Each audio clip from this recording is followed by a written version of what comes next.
What else is Confetti, or Three Weddings and a camcorder. It's kind of pseudo-documentary about a wedding competition made, apparently, in improvisation. So the actors are improvising their lines on set. Presumably they practice beforehand, before completely improvising. Three couples competing for a prize which is set up by Confetti magazine, who have decided to do this big competition, and the couple who come up with the quirkiest wedding will win a £500,000 house. Boasts a bevy of TV stars, comedy stars. Martin Freeman, who was much better here than he was in Hitchhiker's Guide. Not that he was bad in Hitchhiker's Guide, but I thought the film had big problems. Stephen Mangham, who's reliably slimy. He was in Green Wing, which I have to say, of the ones that I've seen, I think is fantastically funny. And, in this particular clip, Jimmy Carr. And, of course, the gimmicks that people want their weddings ruined by is one couple goes for a sort of 30s MGM-style musical, another couple goes for a tennis-themed wedding, and the third couple, which I think the thing has got the most press coverage, have a naturist wedding. There's some discussion about whether or not naturists have to be nude, but the actors very gamely do the entire role in the buff, despite the fact that the magazine want them to put clothes on, which they keep trying to explain will mean that they're not having a naturist wedding. Now, it could have gone one of two ways. There are so many British comedies in this area which just really don't gel at all. I really rather like Confetti.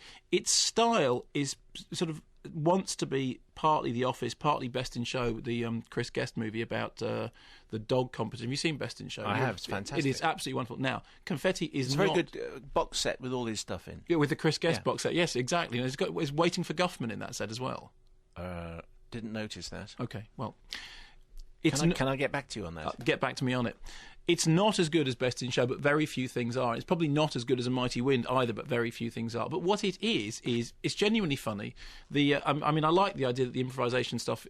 I like the idea of improvisation, but an awful lot of time improvisation means people, being self-indulgent and rubbish, and not so in this case. Now, that either means that they have done, extensive rehearsal in advance, or it means that somebody did a very good job in the editing room of just getting the very best bits, and that's probably the way it's worked out.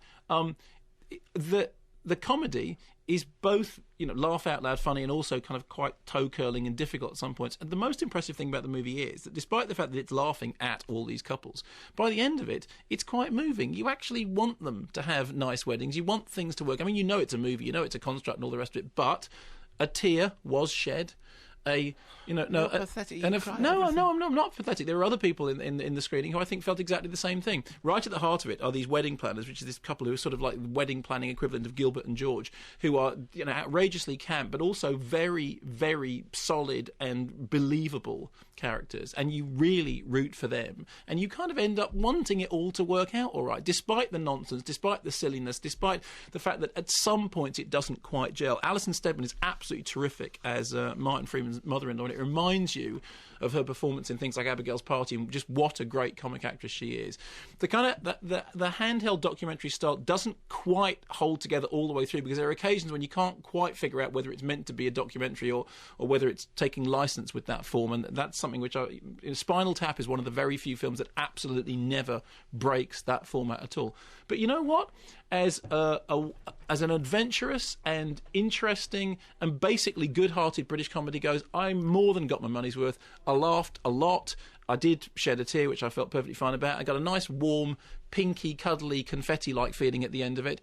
I thought it was a good little movie, and it deserves to do well. And if you can get that good a result out of improvisation, and believe me, improvisation is an absolute, license to self-indulge, then, good on them.